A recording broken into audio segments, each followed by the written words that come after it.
India is a middle power on its way to become a great power, a superpower. India is the largest population on the planet, but also its population is younger. If we see the demographic pyramid of India, we see that it's younger than China's, can keep growing its GDP in the next few years to position itself also as a leader of the global south. What India's economy is projected to look like. India's real GDP projected to grow between 6.5 to 7%. India remains the fastest growing major economy in the world. We hear such news articles and read tweets every day about how India's GDP is growing every year by 6 to 7%, and we are now the 5th largest economy in the world. And soon we will overtake Japan and Germany and will become the 3rd largest economy. This means every household must be earning more. But when I recently went to my school reunion and met my batchmates who are all from the so-called Gen Z generation, 90% of them were discussing only one thing: how they are working harder and still are not able to save any money because everything has actually become more expensive than before. The crazy thing is, we are actually earning more than previous generation, but still this generation is the poorest. They are struggling with so many challenges. The population is growing rapidly, but the employment rates are going down. The rent has shot up, but the houses are getting smaller. The roads have become bigger, but the traffic is at its peak. The pollution is choking us, and the weather is also becoming unpredictable. And let's not forget the pandemic we just went through. The competition is also cutthroat these days. For admissions in colleges, for jobs, for getting better lifestyle, it's really not a very pleasant time to be in. Sure, the previous generation had their own set of problems. They had monetary issues. Most of the time, they could not afford the basic necessities. But they had spacious homes, there was less work, stress was lower, and the families and relatives lived closer and met frequently. Life was simple, not a race. Thinking about all this, I was left with one question: is the Gen Z generation actually facing more challenges and getting poorer?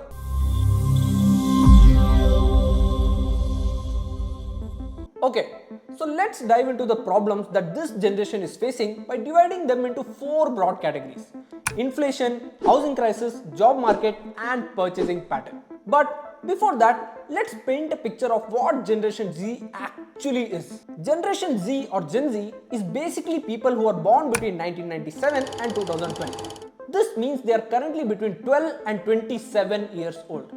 This generation makes up to 27% of India's population. That's approximately 375 million people, making them a huge part of Indian demographics. The generation before them is called millennials, and after is called Generation Alpha. And unlike previous generations who had to learn how to use technology, Gen Z was born into it. I was born in it. They are the first truly digital native generation who have grown up with smartphones, social media, and high-speed internet as their companion. The average Gen Z Indian spends about 8 hours daily on their smartphone, juggling between Instagram, YouTube, and Snapchat. They prefer visual content like memes, reels, and videos over text-based information. This mindset influences everything: how they learn, socialize, and see the world. Unlike the millennials who opted for traditional degrees and preferred the 9-to-5 jobs, the Gen Z seems to prioritize skill-based learning and pursue unconventional career paths like graphic design, content creation, and coding. Many of them are dropping out of colleges and opting to become entrepreneurs at a very young age. 54% of Gen Z Indians want to start their own business or choose to work in the gig economy. Now, what the hell is a gig economy? Gig economy is basically working from where you want, when you want, and not being tied down to 9-to-5 job. This flexibility is enabled by technology and the trend of working from home. This is Varun. He does graphic designing projects he finds online in the mornings. During lunch hours, he might do a few deliveries for Swiggy, and in the evening, he becomes a fitness instructor in some gym. None of these are traditional jobs. They're all small gigs. He's basically running his own mini business, choosing when and how much he wants to work. This generation is also very socially conscious and cares deeply about issues like mental health and gender equality. It seems like they are also environmentally aware and lead initiatives for things like climate change, social justice, and community development. And unlike millennials who idolize Bollywood stars and cricketers, Gen Z seems to look up to entrepreneurs and content creators. People like Ritesh Agarwal of Oyo, Aman Gupta from Boat, and Prajakta Kohli, and Samay Raina is their Kapil Sharma, and Mr. Beast is their Tom Cruise. Well, what's the problem then? India's inflation has been very tough on Gen Z. Most of them are just starting their careers, earning entry-level salaries and trying to manage their expenses. They're struggling with rising prices of daily essentials. While the official consumer price index shows us that our average inflation has been 5 to 6%, the reality is far from this. Let's break it down. In 2014, a basic monthly expenses budget in a tier 1 city like Bangalore or Delhi might have looked like this. Rent for 1 BHK 8,000, food and groceries 5,000, transportation 2,000 and utilities 2,000, a total of 17,000 rupees. And in 2024, the same lifestyle costs approximately 39 to 42,000 rupees. 18 to 20,000 for the same 1 BHK, 12,000 for food and groceries and 8,000 for transportation and utilities. That's roughly an increase of 140% in just a decade. However, the average entry level salaries for graduates has not increased much. Take a look at this tweet. Infosys offered a salary of rupees 3,25,000 to freshers in 2011, and in 2024 it's 3,75,000, an increase of just 15% in 10 years. The salaries in India are very low and they do not rise at the same pace as inflation does. No doubt the GDP is increasing, but the wealth is increasing only for the top 1% of the people. In 2014, 58% of the wealth was owned by top 1%. And in 2024, 73% of nation's wealth is owned by the top 1% people. Meanwhile, the bottom 50% owns just 3% of total country's wealth. When it comes to education, the prices have skyrocketed. I remember when I was in 9th grade, my parents paid 18,000 rupees as school fees for the whole year. But now, the fees in private schools is more than 3 to 4 lakhs per year. And the median fees in an international school is around 8.5 lakhs per year. By the time Gen Z decides to start a family, they'll be spending more on school fees than on their living expenses. Every year, millions of young Indians from rural India are making the same decision. I need to move to the city to build a better life. And honestly, they don't have much choices. Almost all the good jobs, especially technology, finance or corporate sectors, are concentrated in these urban areas. This brings us to the second point. Back in 2000, a city like Bangalore had about 5 million people. Today, it is packed with over 14 million residents. That's like adding 2 new cities worth of people every few years. And it's not just Bangalore. Look at Pune, Hyderabad or Gurgaon. They're all experiencing the same massive growth. And this creates kind of a domino effect. More jobs in cities means more people moving in. This creates higher demand for limited land. And because of the demand, prices skyrocket. And the reality is that home prices have grown so much compared to incomes that it has become very scary. This is the house built by my father, way back in 2006. At that time, he paid around 24 lakhs just for the plot, and building expenses were separate. At that time, his annual income was 3 lakhs, so the price to income ratio was 8 times his annual income. Today, another plot right next to our house was recently sold for 2.6 crores. Now, even if I'm earning 10 lakhs per year after taxes, which is way above what most people make in the city, the price to income ratio comes up to 26 times. And this is just to buy the plot. The price for construction has increased on a similar scale to price of real estate.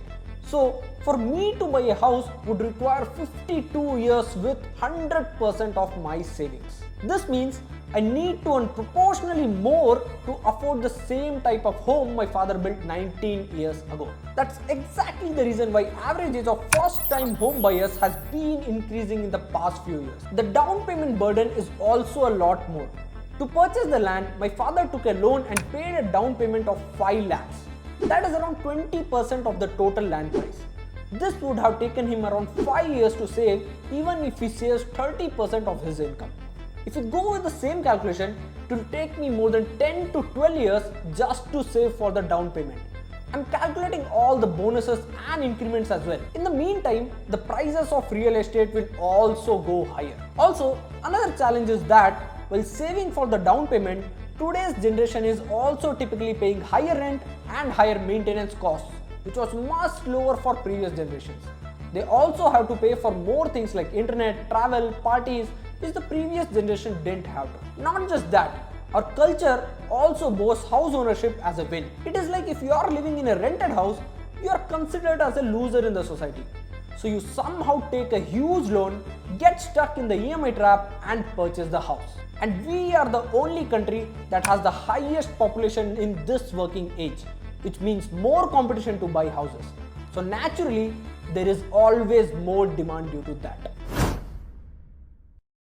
On one hand, we see such news articles, but 1 out of every 10 young graduates is unable to find a job matching his or her qualifications. The unemployment rate is around 11% for Gen Z. There is a huge difference between education and employability skills.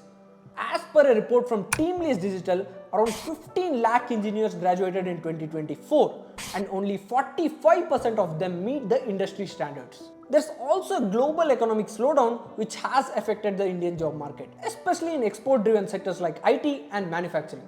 Indian IT companies which had thousands of freshers each year are holding back on campus placements. Companies like Infosys, TCS have reduced their campus placements by 40% compared to previous years. On top of this, Gen Z has another big challenge to face: AI. The whole job market is going through a big transformation.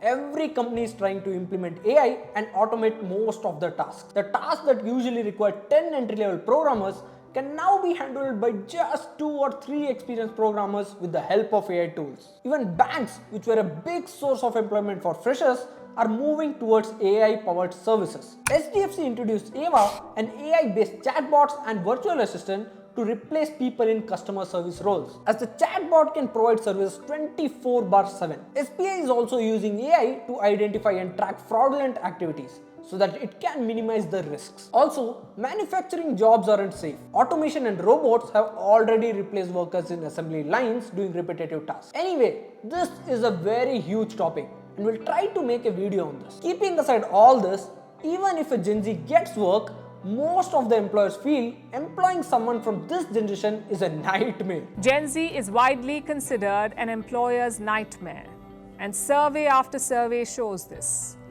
A new one is out. It says that 1 in 6 companies do not want to hire Gen Z.